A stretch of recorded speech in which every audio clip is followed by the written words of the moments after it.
Podcast Média Production. Le savoir-faire normand. Quand on parle de savoir-faire normand, il est impossible de passer à côté du Parapluie de Cherbourg, une institution locale devenue institution française, voire internationale. Chez les Yvon, le savoir-faire est une histoire de famille. Charles Yvon est l'actuel président-directeur général des Parapluies de Cherbourg. Il nous ouvre les portes de cette maison historique qui a démarré son histoire à la fin du XXe siècle. Le savoir-faire normand. L'histoire du Parapluie de Cherbourg a commencé en 1986. Donc c'est mon papa qui a créé l'entreprise qui s'appelait à l'époque Le Véritable Cherbourg, avec pour ambition de faire une marque iconique dans l'univers du parapluie. Il était à l'époque photographe et il voyageait dans le monde entier, et quand il parlait de Cherbourg, on lui disait « Ah, vous venez de Cherbourg, les parapluies de Cherbourg ». Le film de Jacques Demy de 1964 a reçu la Palme d'Or, donc était connu à l'international. Et cette idée lui est restée en tête jusqu'au jour, en 1986, donc 22 ans après le film, de créer une marque vraiment identitaire et avec des parapluies qui correspondent à chacun et pour chaque utilisation, que ce soit en ville ou en bord de plage. Alors il était photographe, mais il y avait déjà une appétence dans la famille Yvon pour justement la matière, le textile, la fabrication, l'artisanat.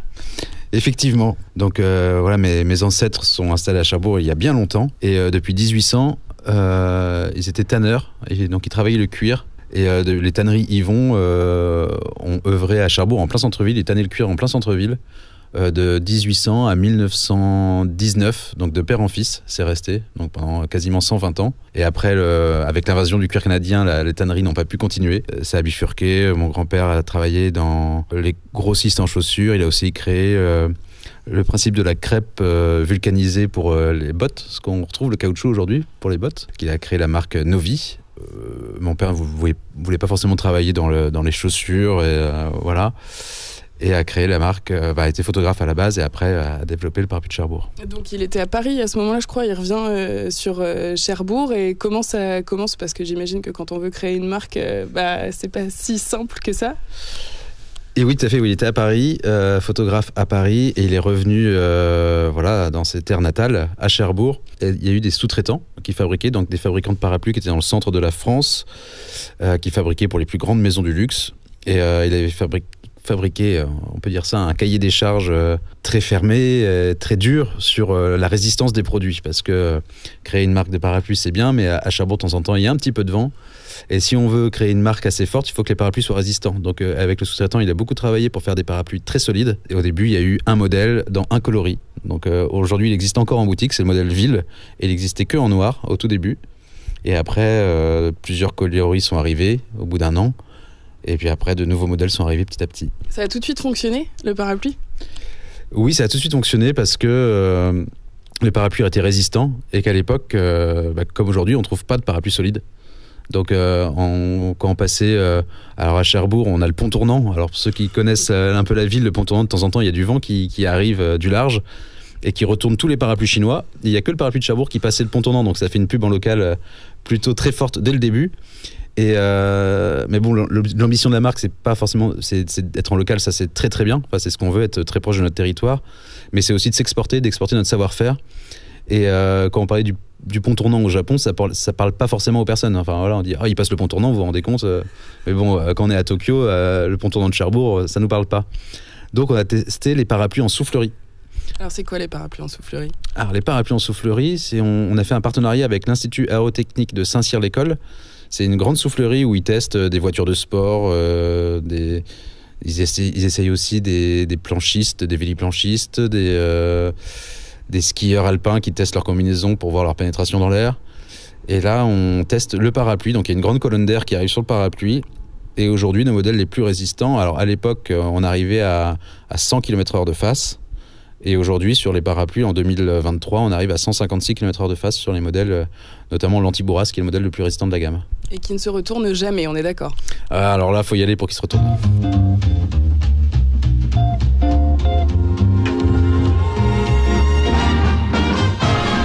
Les parapluies de Cherbourg, indissociables forcément du film, ça a toujours été un avantage, ça, pour vous, ou pas forcément? Alors c'est sûr qu'il y a, encore plus à l'époque, mais encore aujourd'hui, on retrouve cet inconscient collectif au niveau du parapluie de Cherbourg. Voilà, quand on parle du parapluie de Cherbourg, ça nous parle. Alors, il y a des personnes qui connaissent très bien le film, donc ils font le rapprochement directement. D'autres personnes qui n'ont pas vu le film mais qui ont entendu parler. Donc voilà, c'est vraiment resté dans leur mémoire.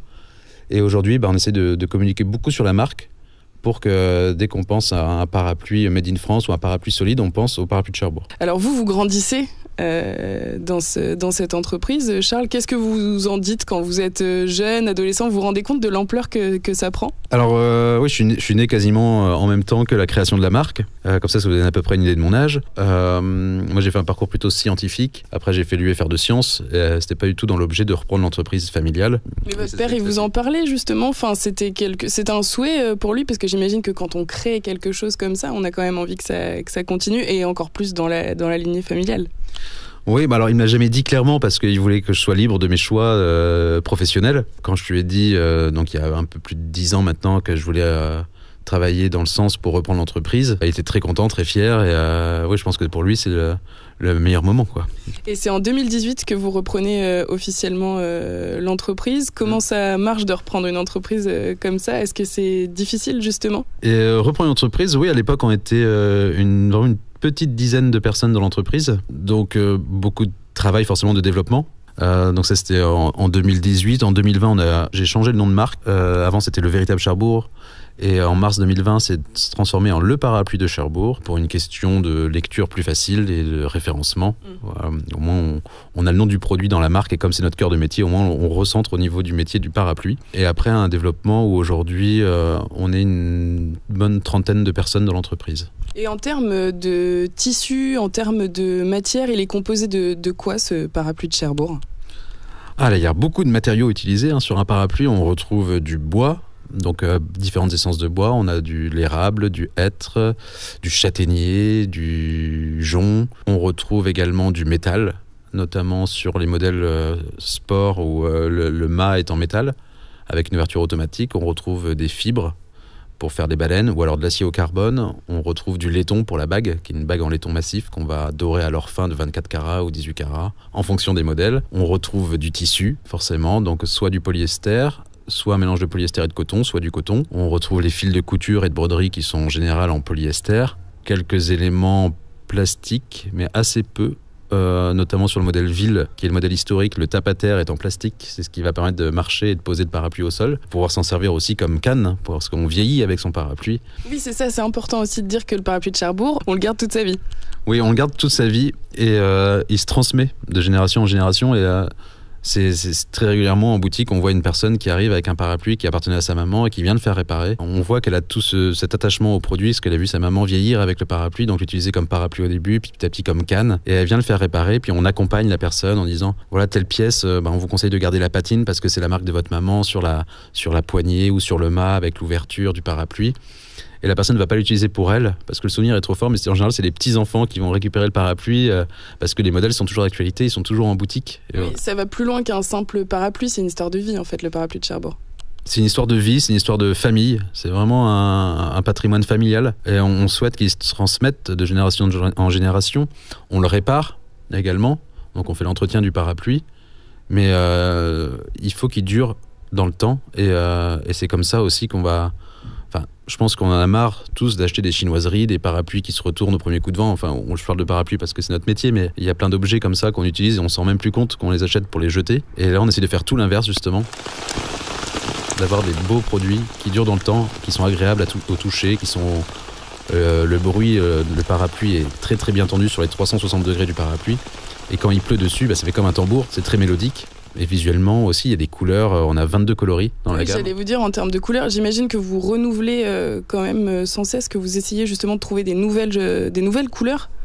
Oui, on trouve des nouvelles couleurs, mais c'est pas vraiment l'objectif premier de toujours modifier la gamme. On aime bien avoir ce côté intemporel, c'est-à-dire que le parapluie, je parlais de parapluie qui a 35 ans, on le retrouve en boutique aujourd'hui. Donc il y a ce côté intemporel qui permet aussi de transmettre de génération en génération, parce que on n'est pas dans la fast fashion, c'est vraiment quelque chose d'ancré. On peut l'associer par exemple à un pull marin Saint-James. Le pull marin d'il y a 20 ans, il est tout à fait portable encore aujourd'hui. On est toujours dans la même ligne de stylistique. Donc on est au-delà de la mode. Par contre, on ajoute des coloris. Par exemple, cette année, on vient de sortir, il y a vraiment 2-3 semaines, un coloris vert menthe et un kaki, qu'on n'avait pas dans notre gamme. Mais on vient augmenter la gamme de coloris, mais ce n'est pas à défaut d'autres coloris, c'est-à-dire que c'est des coloris en plus qu'on garde. Et il y a aussi des éditions limitées de ces parapluies de Cherbourg, puisque vous travaillez avec le monde entier, vous travaillez avec beaucoup de monde. Est-ce qu'on vous demande parfois de faire justement des éditions spéciales ? Oui, on fait beaucoup de collaborations. Alors on fait des collaborations avec l'Élysée, on fait des collaborations avec Saint-James, avec 1083, avec Tournaire. On a fait un beau parapluie avec une poignée en bijoux qui est superbe. Ça, c'est des produits qu'on va retrouver sur notre site internet ou chez les marques avec qui on travaille. Et on fait aussi également beaucoup de cadeaux d'affaires. Donc on travaille avec des grandes maisons de luxe dans le monde entier qui vont acheter 100, 500, 2000 parapluies pour offrir à leurs collaborateurs ou leurs clients aux couleurs de leur entreprise, mais toujours avec la signature le parapluie de Cherbourg. C'est-à-dire qu'on ne travaille pas en marque blanche, on est toujours en co-branding. On associe toujours les deux marques ensemble. Et c'est une fierté pour vous justement de pouvoir travailler avec des très grosses marques ? Oui, c'est une fierté de pouvoir travailler avec les plus grandes maisons du luxe parce que c'est très dur d'intégrer ces groupes-là. Les cahiers des charges sont très précis et ça nous permet aussi de nous structurer en interne parce que quand ils nous demandent beaucoup de choses sur le RSE, sur les approvisionnements, voilà, c'est très très large. Et quand on arrive à la fin à livrer les produits, c'est une fierté pour toute l'entreprise parce que tout le monde est sollicité pour que ce soit pour exporter les palettes jusqu'à fabriquer les parapluies. On fait tout en interne, donc c'est une fierté pour toute l'entreprise. Les salariés qui travaillent ici, qu'est-ce qu'ils pensent du fait de travailler ici dans une institution locale ? Je pense que le mieux, c'est de leur demander. Mais ce qu'il en ressort, ce qu'on a fait les entretiens individuels en début d'année, c'est que tout le monde est content de venir travailler dans l'entreprise. Et puis moi, c'était un des objectifs quand j'ai repris l'entreprise, c'est que tout le monde soit heureux de venir, dans les missions qui leur sont confiées, de pouvoir s'épanouir dans l'entreprise. Et je pense qu'aujourd'hui, c'est le cas. Bon, on peut aller poser la question en bas alors ? On peut aller à la manufacture pour leur poser la question ou pas ? Eh ben, on y va. C'est parti.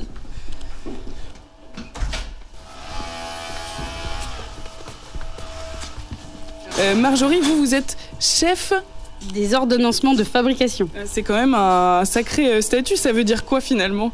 Eh ben en fait je place les filles le matin pour que la chaîne avance en fait et du coup ça fait pour faire le déroulement du parapluie jusqu'au bout, jusqu'à que ça arrive au final au niveau des garçons en fait. On part justement où est Pierre actuellement, donc Pierre il est en train de faire les matelas. Okay. Donc alors, là, c'est quoi les matelas ? Eh ben il roule du tissu autour d'un carton. D'un gabarit et après il va placer son matelas, donc ça va faire plusieurs épaisseurs. Il va les placer sur nous on appelle ça une presse et avec la presse on a des gabarits en triangle qu'on place et du coup ça va nous couper directement nos pointes de parapluie. On récupère donc donc il nous fait des paquets de 20 parapluies. Donc on récupère nos paquets avec les pointes brodées. D'accord. Et on repart au montage. Donc là, on a Jessica. Et voilà les fameux triangles. Les fameux triangles sont là, donc on les assemble 2 par 2 pour à la fin que ça fasse un ensemble de 8 pointes. D'accord, oui, on se doute pas du tout que le parapluie a pu avoir cette étape-là quand nous, on l'ouvre sous la pluie. Là, on retrouve la pointe brodée. Donc là, elle est en train de mettre une griffe. Donc la griffe qui prouve que c'est le parapluie de Cherbourg. Et après, on a la broderie qui va arriver en dernier. Et ensuite ? Ensuite, on passe aux ourlets. Les ourlets, c'est là-bas.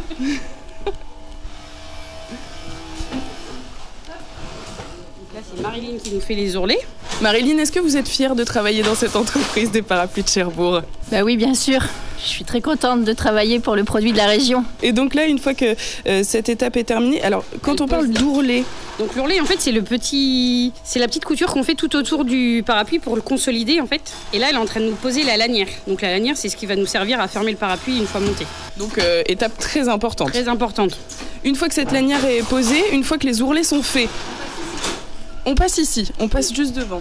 Donc ici, c'est les aiguillettes. Donc les aiguillettes, c'est un petit accastillage qu'on place en bas de chaque pointe, comme ça. Ah oui, d'accord, les petites aiguillettes qu'il ne faut pas se prendre dans l'œil. C'est ça. Et donc du coup, les aiguillettes, elles vont être fixées avec les baleines pour que la toile tienne à l'armature. Et tout ça, ça fait partie de la solidité de ce parapluie de Cherbourg. Ça consolide, entre guillemets, la toile et ça permet après que tout soit en accord, en fait. D'accord. Donc là, la prochaine étape, c'est on assemble la toile directement sur les montures. Et donc là, c'est le travail de Marie, c'est ce qu'elle est en train de faire. Donc là, elle est en train de faire des villes. Donc les villes, il y a 2 coutures par baleine. C'est hyper technique quand même comme travail. Faut de la patience et de la rigueur. De la concentration aussi. Concentration aussi, oui. Bon, il y a une bonne ambiance ici dans l'atelier, dans la manufacture des parapluies de Cherbourg. On a une très bonne ambiance, on est une bonne équipe, il y a de la bienveillance entre nous toutes. Donc, ça se passe très bien. Oui, c'est plutôt sympa de travailler ici. Et en plus, pour ce produit local, comme disait Marilyn, c'est plutôt une fierté. Oui. Et une fois que ça c'est terminé, ça veut dire que le parapluie est fini ou il va y avoir encore une étape? Il y a encore des étapes. Donc après, on passe au contrôle final. Donc là, c'est un contrôle où on a Wes qui nous place, donc qui nous fixe les aiguillettes sur les baleines. Et du coup, qui va ouvrir le parapluie, du coup. Voilà. Et là, il va contrôler. Enlever tous les petits fils, regarder s'il y a des taches. Un contrôle pour que ça soit parfait. Ici, on n'a pas peur d'ouvrir un parapluie à l'intérieur? Pas du tout. Il faut surtout pas avoir peur. Et une fois que ça c'est terminé, parce que je vois que là on n'a pas encore la poignée, donc j'imagine qu'il y a... Avant la pose des poignées, on passe devant Gertrude. Gertrude, c'est notre machine à repasser en fait. On repasse le parapluie ouvert grâce à ce tube qui sort de la vapeur. Et du coup, on va le vaporiser comme ça le soir. Donc on vaporise le soir et on plie le matin. Comme ça laisse le parapluie sécher toute la nuit. Ça marche. Le lendemain matin, David récupère les fameux parapluies et nous colle les poignées. Oui, là ils ont l'air, ça y est, ils sont terminés. Donc vous, David, vous avez vraiment le travail final. C'est ce qui va rendre le parapluie parfaitement parfait. C'est ça, exactement. La finition, la pose des poignées, l'accastillage. Suivant le modèle, on a des standards en fait pour les poignées. Du châtaignier, du jonc, de l'érable. Ouais. Et là, on voit aujourd'hui, ce sont des grands parapluies qui ne se rétractent pas. J'imagine que chaque jour, chaque après-midi, matin, je sais pas, vous avez différentes missions, en tout cas différents types de parapluies. Bah là, on fait un peu, là, en période de Noël, c'est beaucoup les voyageurs, donc ceux qui se rétractent, et les anti-bourrasques. Donc ceux-là, c'est les automatiques, et c'est les deux modèles qu'on vend le plus dans les périodes de Noël comme ça, en fait. Parce que c'est toujours un très beau cadeau d'avoir un parapluie de Cherbourg, un cadeau qu'on va garder toute notre vie, normalement. Qu'on garde à vie et qui est réparable, donc c'est quand même une fierté de pouvoir se dire que même si on a un souci un jour avec notre parapluie de Cherbourg, il est réparable. Donc c'est quand même une fierté, quoi. Où est-ce qu'il y a des parapluies? Il faut des parapluies, là, elle pourrait en demander deux, on est à Cherbourg, il y a plein de parapluies.